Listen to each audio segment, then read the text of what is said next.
All right, everyone, welcome back to BitCast. Here we are on BitCast episode 12. Now, right out the bat, today's episode is going to be extremely different, and you've probably already noticed it because the intro was unacceptably laggy and horrific. And that is because I am not doing this on my normal computer. I am doing this on a Windows PC. As you can see here, we have the classic Windows 11. Now you're probably like, why? What in the world? First of all, no, I am not switching to Windows. I've had enough of Windows. I used to use Windows and I hated it, and that's why I switched to Mac. But this is actually for a video coming next weekend, not this weekend, but next weekend. And I'm in the process of filming, and it's taking me a bit good longer. Now, I usually wouldn't have started making this video until next week, but I'll get into that in a minute. Anyways, the video is going to be comparing macOS versus Windows, and it's also going to be kind of like revisiting Windows after using Mac for 2 years for me type of video. So I'm testing it, and I decided to do the podcast on this PC. And my Mac is significantly more powerful, and this thing huffs and puffs just trying to play a pre-rendered intro video that was rendered on my Mac, not even on this computer, by the way. So there's going to be a lot of frame drops, let me tell you. There's going to be stutters, so I apologize. Next podcast episode will go back. Speaking of that, I do need to give you all a quick update on that before we get into the news. Sadly, there will not be a podcast episode next week, and this plays into why I'm making next week's video now. That's because I will be out of town or out of office April 22nd through 24th, so I will not have time to make the video next week, and also I will be out of time the entire time that I would have to make, film, and upload the podcast. So I'm looking at just skipping that week and doing it the next Friday, or just doing it on that Monday, but I'll let y'all know by then. So yes, sadly, there will be no podcast episode next week. Alright, everyone, enough yapping. Let's get into today's episode with the episode theme.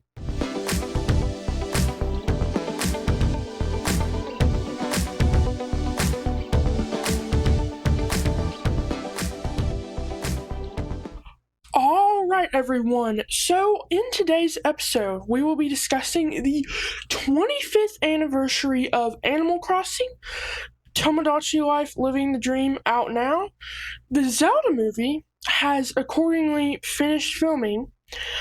A ton of game ratings for unreleased Nintendo first and third party games have appeared online. And lastly, I was wrong about Star Fox in the Super Mario Galaxy movie. That is what we will be talking about in this week's podcast episode. So let's start out with the 25th anniversary of Animal Crossing. So as you can see here, I have this article pulled up from Nintendo Life. As you can probably tell, this looks a lot different than usual. You have the ugly Windows 11 tab bar, and this is Firefox, which, by the way, is a great browser. I highly recommend it, but I can't get Safari on here. So yes, y'all, 25th anniversary of Animal Crossing. This little graphic right here is a graphic put out by Nintendo, and also, this little thing right here, if you update the game, Nintendo sends you a letter in the mail which contains like a big leaf icon item. It's like a memorial, and it looks just like this, except it's not cartoon-like. So yeah, that was really cool. I got that, and I placed it in my island. I did post a picture of that in my community tab, so y'all can go or post tab, so y'all can go check that out. But there is a new artwork thanking players for 20 years, shared with classic characters like Kei Slider and Revel.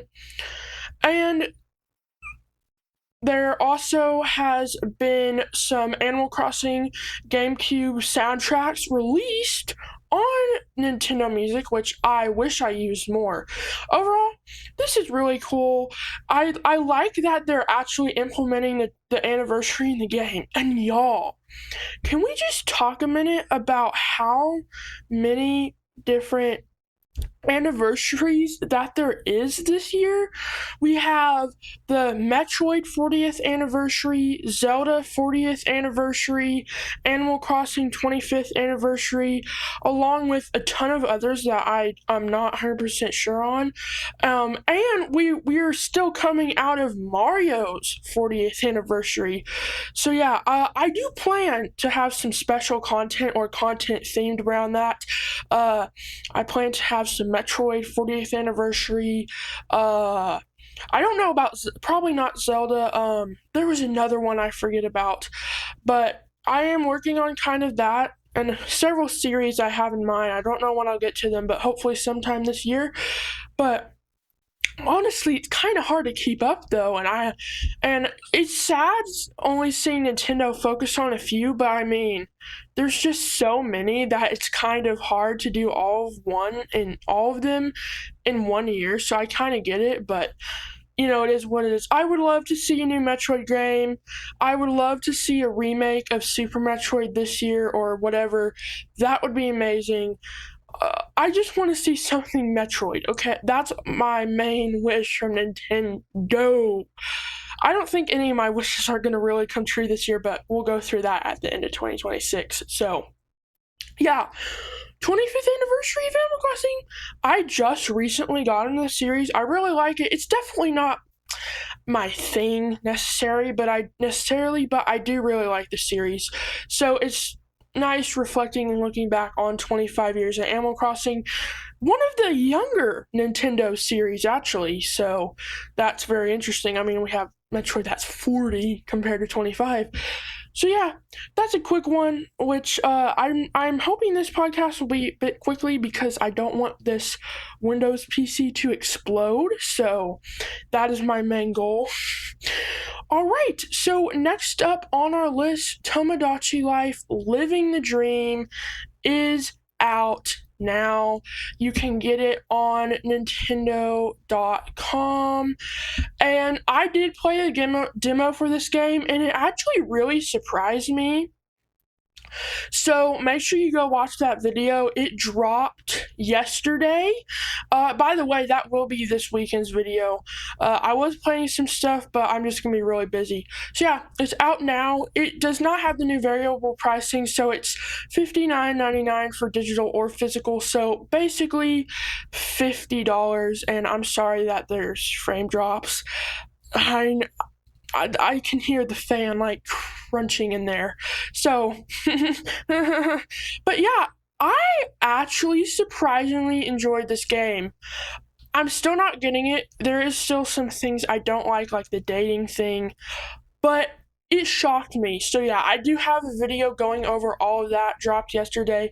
So make sure y'all go watch that video if you want to know my thoughts and my impressions on Tomodachi Life Living Dream. But yeah, the game just came out yesterday, and the reviews are looking okay.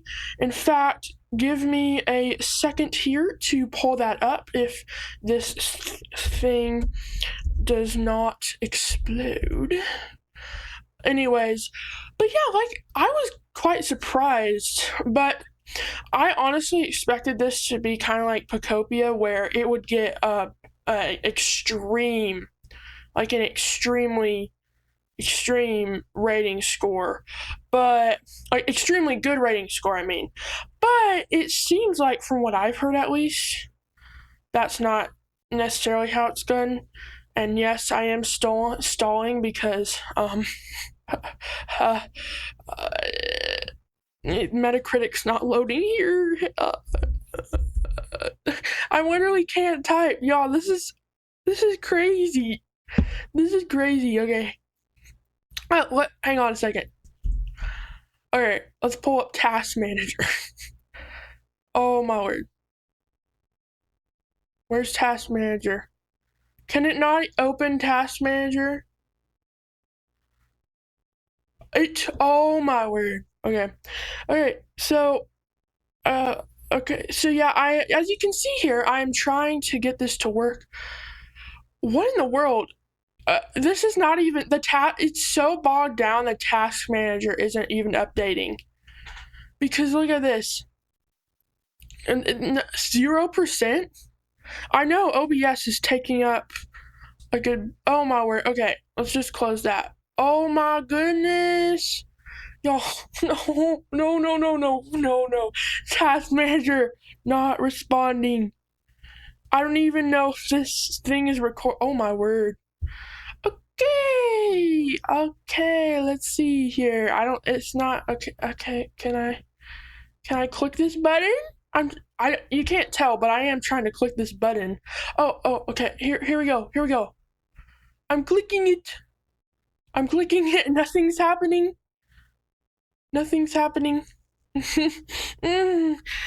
Y'all, you know it's bad when the task manager or the activity monitor can't even load.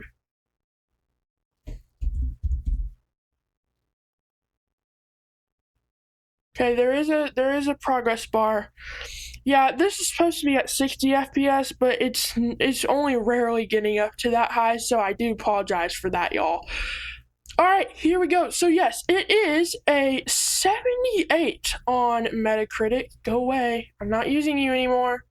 So yes, 78 on Metacritic. I expected it to be higher, honestly. But that's not bad. We went through this whole ordeal back when Metroid Prime 4 came out and talking about how 78 is not bad. There is not a user score yet available after 4 ratings, and you have to play the game. So tomorrow or today, once you see this. So yeah, the ratings are definitely not prime scoring, but again, I think they're still really good. I don't get people who think that a 78 or 80 is bad. That's really good. Okay, we gotta accept that. So yeah, if you like that game, go for it, and again, I was pretty shocked by it. All right, so next up on our list of news for this week, the live action Legend of Zelda movie has officially finished the filming. So, let's see here.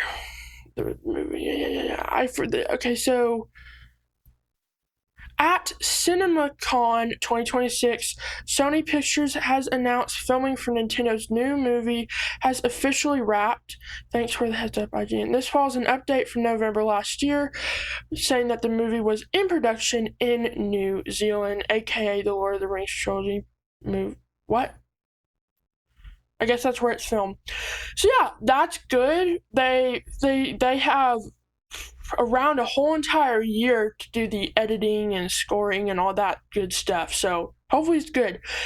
I am slightly concerned about this movie. I just don't know how it's going to play, how the Zelda story could play out in a movie, and I also don't know how well it would play out in a live action movie. I do have to say I was and am more excited about the Mario Galaxy movie than I am about this movie. That may change, but that's currently where I'm at right now. I mean, I don't think it can be as bad as the original Super Mario movie that was live action, which I haven't watched because it's literally like erased from the internet. You cannot find the movie anymore. But from what I know, that movie was like the worst movie in existence. So I can see why. I think Mario cannot be live action. It's just he doesn't fit well. You know what I mean?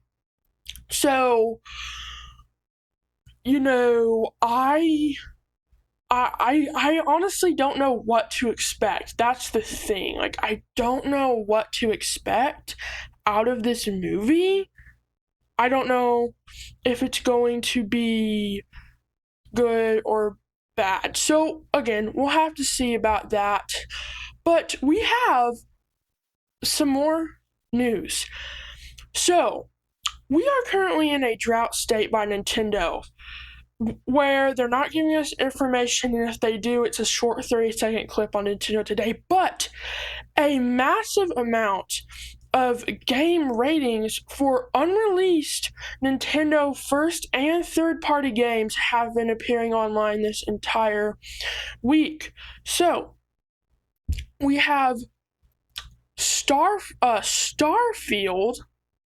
Let's see. Starfield, following recent launch on PlayStation 5, a new rating for a Switch 2 version of the game has apparently been discovered on the Taiwan Classified Board.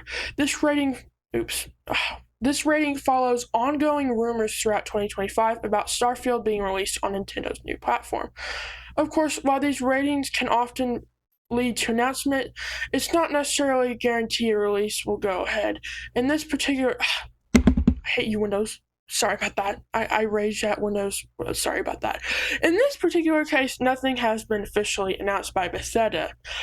But we haven't been getting any information lately, and I think Nintendo has a lot of stuff, and it's just leaking out. It's overflowing because they haven't let it go with the Nintendo Direct. And Diablo 4, which looks horrifying, and I will not be playing it, but is another third-party game, has also now got a rating for an upcoming expansion. Most notably, Nintendo Switch is listed in the platform. I think this game... so I think this game was on Switch 1 and there's an expansion coming. Probably on Switch 1, because it's, while this particular might not exactly match up with the Switch 2 room, it's already led to multiple reports suggesting Diablo's first major outing could be on the way to Nintendo's new hardware at some point in the future. Again, game ratings leaking, but there's more. 2 first-party Switch 2 game ratings have been spotted as well. New ratings for Splatoon Raiders and Fire Emblem Fortune's Weave have reportedly been spotted on Nintendo's European web pages. The spin-off Splatoon Raiders now has a PEGI 7 rating. And the new Fire Emblem game has apparently been updated from a provisional rating at 12. I don't know what all this means because, Fire Emblem is due at some point in 2026, Splatoon Raiders is to be determined. Okay, so right here we have Splatoon, one of Nintendo's bigger franchises, and Fire Emblem, one of their less known ones, but still 2 of their big franchises with game ratings leaking online. And what does this indicate? This honestly indicates to me, Nate the Hate says that Splatoon Raiders is coming in the summer, and if he is true on that, then this game rating makes a lot of sense, because usually they come out several months or a few months before the game actually releases. So, and we have all these other ones, third party and first party. What I'm thinking is that there was probably originally going to be a big direct either in February or March, but Nintendo scrapped it to do puny little Nintendo Today things like with Rhythm Heaven Groove.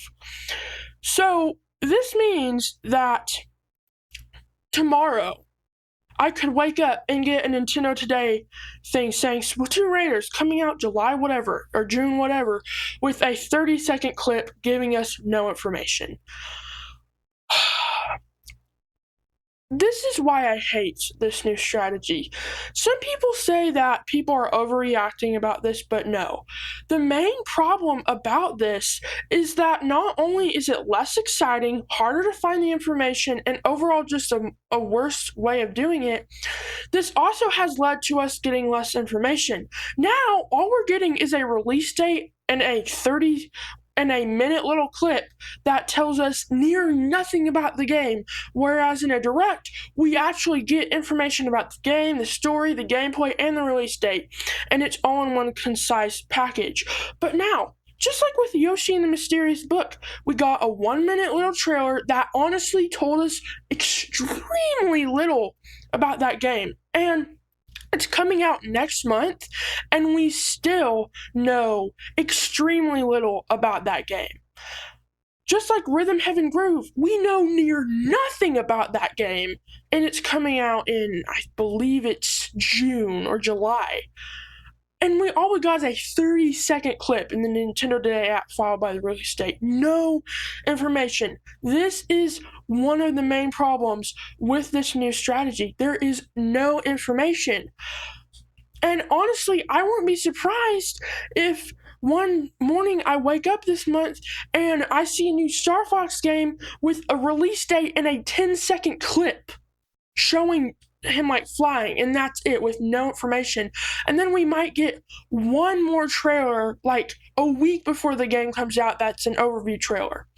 This is unacceptable. It is by far the worst marketing Nintendo has ever done that I know of. And I personally don't think you can argue that this is just the new strategy and we have to get used to it. Okay, this might be the new strategy, but we should not settle for this because this is a horrific strategy. This is some of the worst marketing Nintendo has ever done. People don't know about anything because it's all over the place on different platforms. It's not consistent. It's not concise. It's so little information and so hard to get mixed up in. It is so annoying. Not only for me trying to find information, but for the average fan who's not as inclined, this is horrific. And you know, maybe whatever, but this is horrible. Nintendo has to start doing Nintendo Directs again.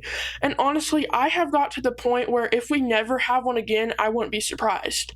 If we never have one again, Nintendo is absolutely messing up. They're doing the worst job they could possibly do. They have to get their act together because they are nosediving the Switch 2 generation into failure because of the games, of the marketing, and I do not think you can argue that this is just their new strategy. Everything's okay. We are getting games. We are getting good games, but their marketing and information relaying is absolutely horrible. And the Nintendo Today app needs an update, needs a new layout, and they could at least give us more information, but they're not. So, and this showing that information is leaking out. All these rumors are leaking out because they're not having a Nintendo Direct. It's absolutely unacceptable in my opinion. So, yeah. Alright, and closing off, I just wanted to have a little conversation about the Mario Galaxy movie.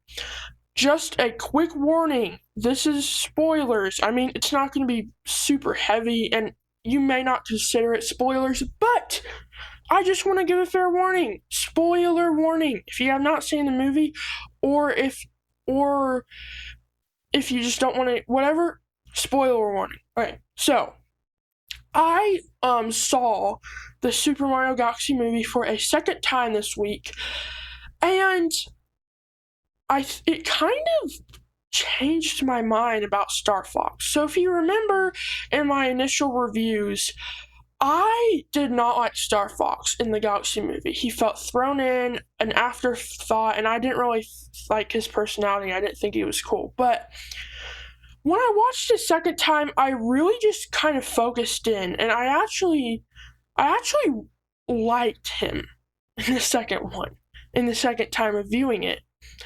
But I think the reason why is just I didn't like him in the first place is just the amount of afterthought he feels like. While I liked the parts he was in, and I feel like if he was more of a main character, he would have been so much better, he feels like an afterthought.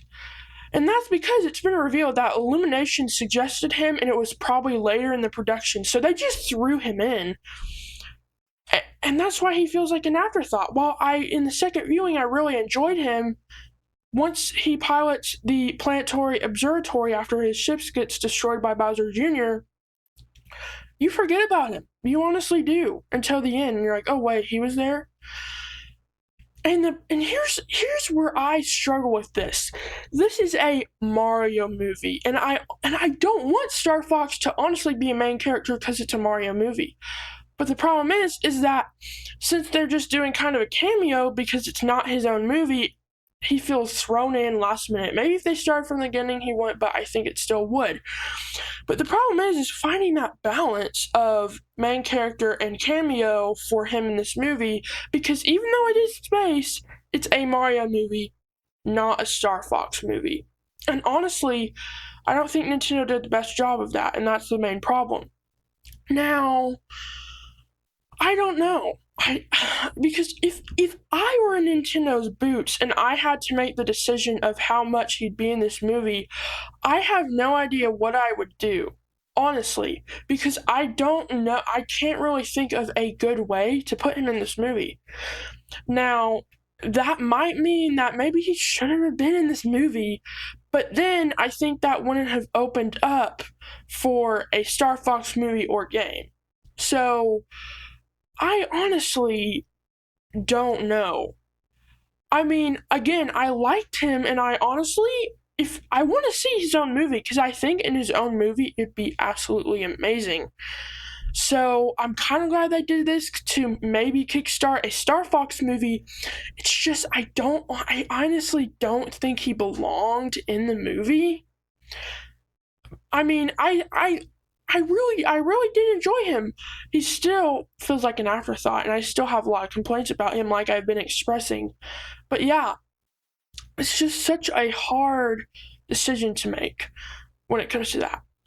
So yeah, that is all the news and topics we had to talk about this week. There honestly was not that much news this week. I was thinking we were going to get some big reveals this week, but not much. And also, I also wanted this to be a bit shorter so the computer does not explode. But don't worry, next podcast episode will be made on Mac, so you'll get a stable 60 FPS, and it won't take 20 minutes for a web page to load when I'm trying to show you a document. So I apologize for the extremely laggy and lower quality, because by the way, on my Mac I film at 2K, which I messed up some of the settings I need to fix, but this is only 1080p. So I'm sorry that y'all had to put up with that, but don't worry, it'll be fixed next week. Thank y'all for joining us, or joining me, and I'll see y'all in 2 weeks. Catch you next time.